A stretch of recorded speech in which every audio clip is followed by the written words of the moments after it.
Nu har vi varit och köpt saker i Kalmar. Det här är en frostvakt. Och nu ska jag gå vidare. Här är liksom alla våra grejer som vi ska packa i husbilen imorgon. En kabelvinda så vi kan stå vid en ström. Olika tabletter och grejer. Och här har vi fått vårt nummer i husbilsklubben. Juhu!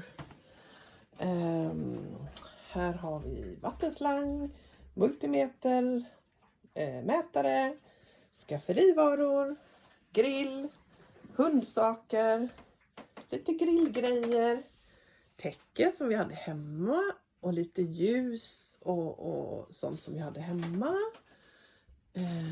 Min loggbok. En liten, vad heter det? En liten bädd heter det.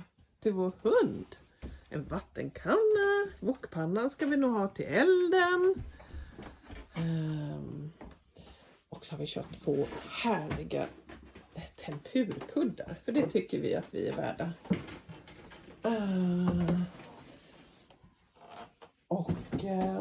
Ja, så är det lite. Här är en liten. Nu kom hunden i vägen här. En liten verktygsväska. Ja, det är lite gott och blandat. Lite gott och blandat. Ja, där har vi en liten yogamatta som vi ska ha också. Ja, ni får väl se grejerna allt eftersom vi packar in dem. Men nu så känner vi att det får räcka på ett tag. Och så får vi boa in oss. Det blir ju jättebra.